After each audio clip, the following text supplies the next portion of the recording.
Carlos Nelson with Cascade Sports, and tonight we be saying we have special guests, but tonight we really do have a special guest, and we're located here in Kansas City, and we got one of our I say our homeboys on here, and this gentleman, I watched him play in high school. I watched him be assistant coach, and now he has the head coaching job out in California. Uh, I had texted him about this interview, and I was thinking he was a assistant coach. And I said, Zach, this is Zach Nelson I'm talking about. I'm like, Zach, can you get a interview with the head coach and blah blah blah? And Zach says, Mr. Nelson, I thought you did some type of research. I am the head coach, and boy, see how I'm smiling now? Boy, Yeah, a smile went over my face because uh, getting in the coaching ranks and getting that head coaching job uh, is also can be a yeoman's task. And uh, without further ado, I'd like to have Coach Zach Nelson give a little bit about where he's coaching and how he got there. Welcome to the show, Zach. yeah. Thanks for having me. So my journey is now at a Monte Vista Christian, MVC for short. We are located in a little bit south of Santa Cruz, California, in Watsonville. So about maybe 10 minutes south or 10 miles south of Santa Cruz. We're in the Central Coast section when it comes to athletics of the state of California. But my journey has really started in Kansas City about, man, Carlos, this is my seventh season. So it was like the blink of an eye. So that was back in 2017. 2017, I started as an assistant over at Rockhurst High School in Kansas City. Was there for about 4 seasons. And then it was time for me to move on and explore my coaching opportunities. And so then I joined the ranks over at Jesuit High School in Sacramento, California. Shout out to the Sacramento Kings. They're doing really good this year, last couple of years. So then I was coaching up there for the last 2 seasons. And then through the grace of God, I decided, try to continue my coaching development. And I went for a head coaching job at this school in Santa Cruz, and I got the job. I was happy to be here. The players wanted me, but it will be an exciting year for me. This will be my first year coaching girls basketball, so I switched over from men's to girls or women. So it'll be an interesting change for me, but I'm excited to get to it this year. Hey, Coach, that's where it's at right now. Cascade Sports is trying to find a woman sportscaster because this year I plan to do a lot of girls ball because if you following the sports, women's sports in general, this is the year of women. I don't care whether it's volleyball, gymnastics, and especially basketball. If you look at the WNBA finals versus the Yeah, NBA finals, they had a million more people watching. Uh, yeah. and so I'm really excited to do this interview with you and really look forward to shedding some light on some of them girls you have. Uh, with that being said, uh, have you met your team per se? I've met a handful. So I started here in June of this over the summer. And so that was kind of, interesting, kind of moving my life from Sacramento 2.5 hours south to the Central Coast and trying to get my life under wraps. But I tried my best during the summer to, work with some of the team that was going to be around. But we pull from 4 different areas down here. So when it comes to commuting, like it's just we pull from vast areas. So like getting everyone on campus at the same time can be kind of difficult. That's what Uh, I was going to ask you now that you mentioned that. You know how high schools recruit here or what the rules, regulations, and districts and what have you. How yeah. different is that out there? It's the exact same as it is in the state of Missouri. It's just there's a lot more. I think Kansas changed their rules in some of their districts where you can go to any school without like that's outside of your district now. I think I read that the other day, but um, we're a private school, so recruiting we're always going to get looked down upon if we recruit, but we never recruit. Our school is it sells itself. It has great academics, but like the rules are the same. You can't recruit, you'll get into trouble. But we just When have I to say put a recruit, I'm product. using the wrong language. I'm saying recruit from the pool that you can that can go to your school. But let's get off of that. Before I forget, I wanted to ask you, you did assistant coaching at Rockhurst, but Yeah. how I met you was playing for Rockhurst when you were in high school.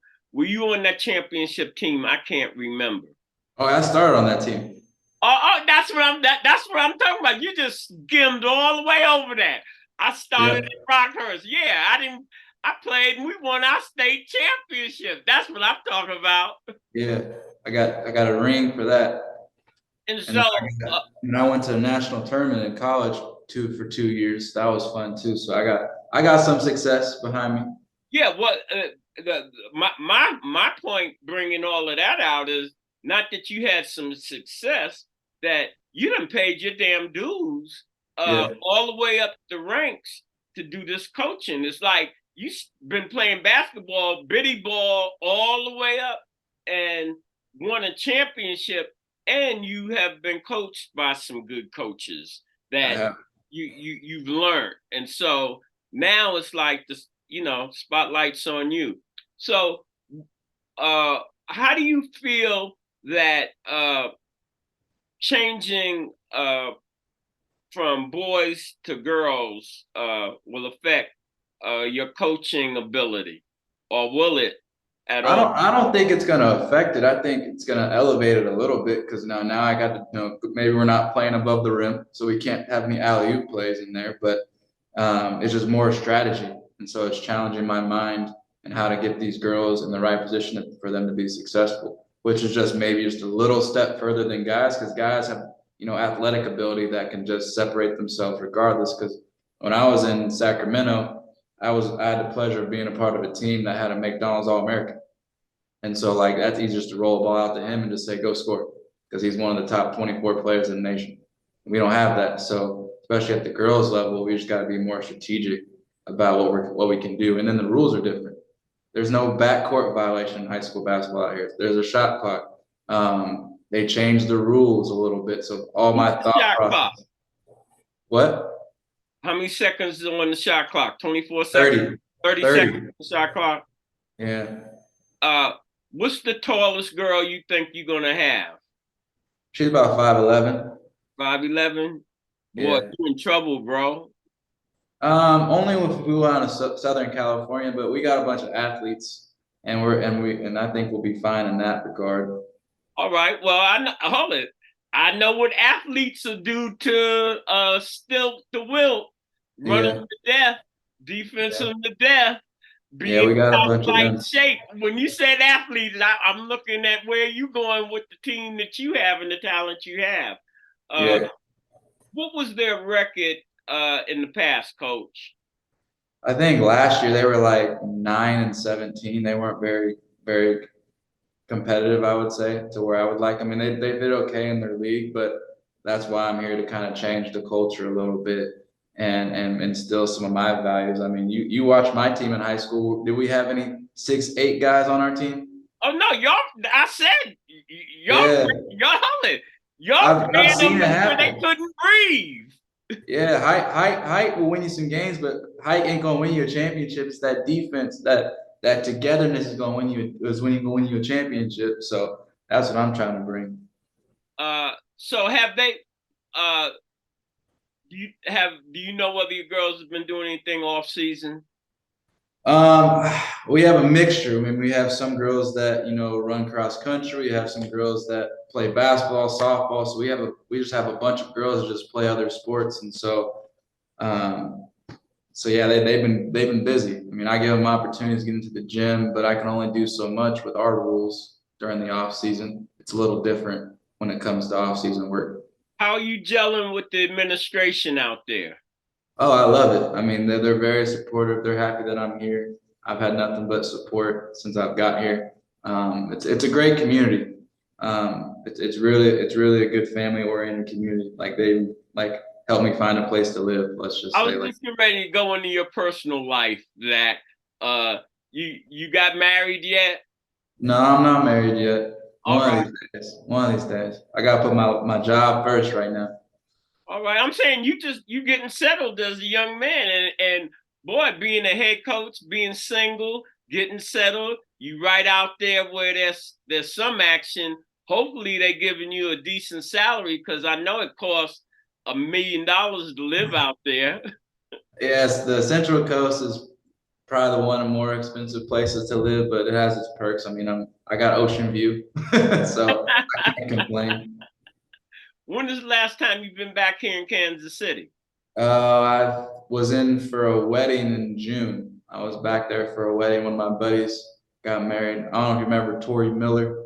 He Yeah, I played. remember Tori. He played at least some in North for a couple of years. He just got married. He got married over the summer, so I was there supporting him and all his family. Yeah, one of Mike Hilbert's boys. Yep, yep. One Yeah, of Mike's guys yeah. before he So, went to school. uh, tell me this: when you look at your overall goals, have you met them? Yeah, I wanted to be a head coach before I was 30. That was kind of my goal. I mean, this is year 7 of coaching for me, so I had my plan. The first couple of years, I wanted to figure out what I was going to do. The next phase is like find my coaching style that I want to run, and then now I get to finally implement it. And so, maybe coaching, being a head coach is my next plan, but I still want to level up after that too. So like eventually I want to be an athletic director, or maybe I want to work for a professional organization. So just continue like to progress and use my skills and affect as many people as I can is what I'm here for. So, when you took the job, what happened to the assistant coaches, and were you able to put your own staff together? I kept the assistant coach. He's a good guy. And then I added another coach. She's an assistant, but she's almost finishing up her schooling. She's in the last year, but it's an alumni from the school. She happens to have like her sisters on our team too, and so I'm just gonna be like her mentor now, so I get to be someone else's mentor and help them on their journey to figure out their coaching career. So I'm trying to The return. athletic director? Oh, he's great. He's great. He's been around the block. He's been nothing but supportive for me. Helped me get on the road. I could kind of do whatever I want in a way. We even got New Year's this year. Tell me this. With you switching to girls, do you feel that you have to talk to the athlete different than you talk to the boy athlete? No, I mean, I think I'd always talk to my athletes the same, no matter of the gender, because I mean, I do teach in a school too, so I don't just coach, I do teach. So I mean, I have a lot of these kids in class, so I do talk to them normally. I talk to them like an adult with respect, no matter the gender. So I don't have to talk to them any differently. I think the kids respond to that a little bit better regardless. I've never been a yeller. I've never been a putting people down, but I'm always positive, encouraging, and telling them, why they're making mistakes, but like, it's okay to make mistakes, but like, how do we get better from here? How do we turn your mistakes into positives? And so I think kids enjoy that nowadays versus, there's no more Bobby Knights anymore.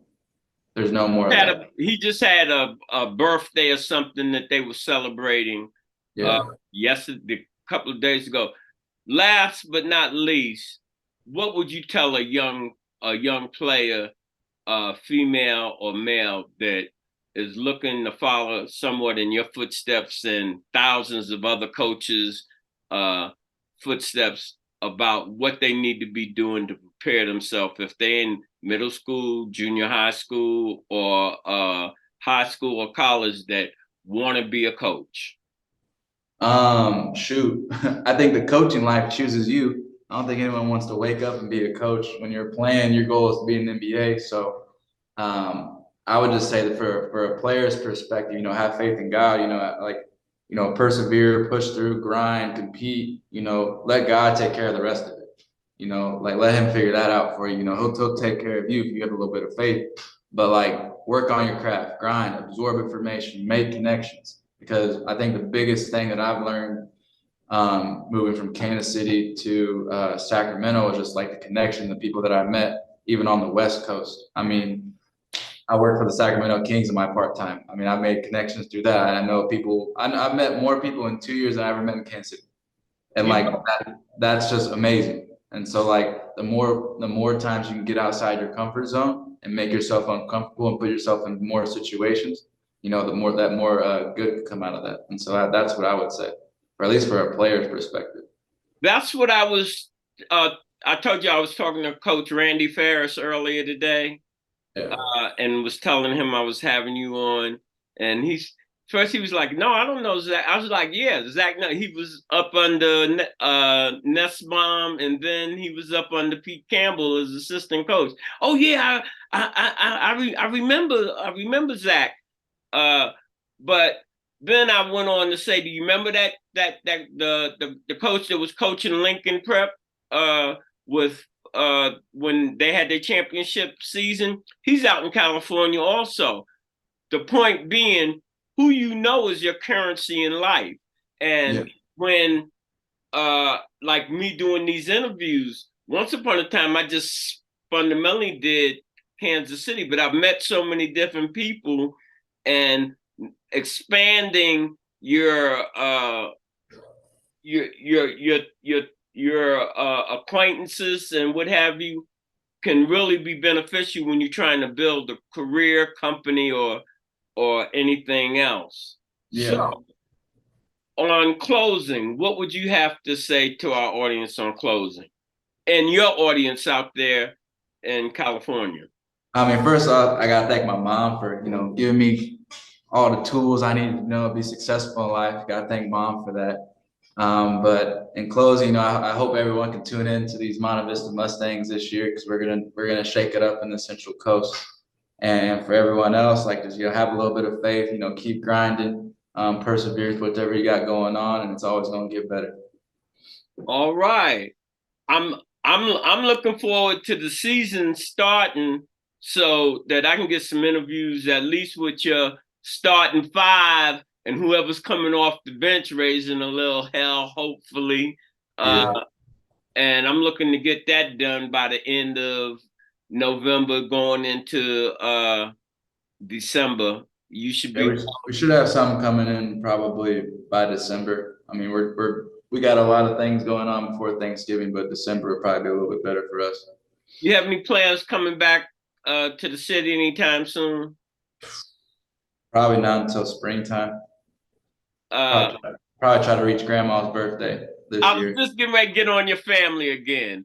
How does your mother and your family see what you've been able to accomplish? I mean, they've been nothing but supportive. I mean, my mom's a flight attendant nowadays, so she can pop in whatever. So she was just down here a few months ago, and my family, I mean, they're all ecstatic for me. I mean, they get the perks of being getting the free gear and all the stuff. So they'll support, they'll rock it. So they've been nothing but supportive.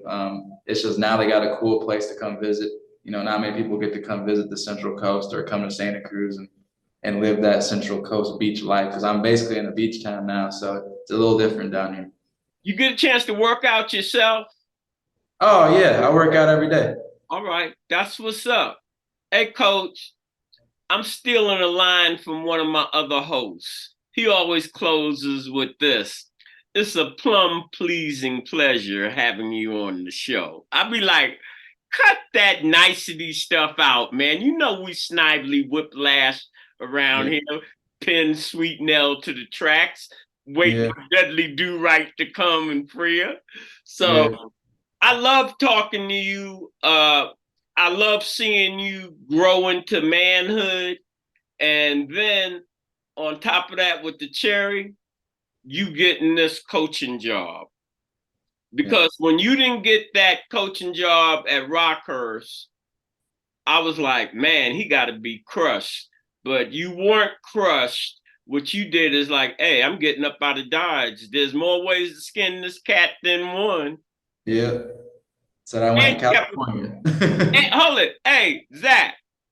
And all the time, you kept a positive attitude. Yep. So, go ahead.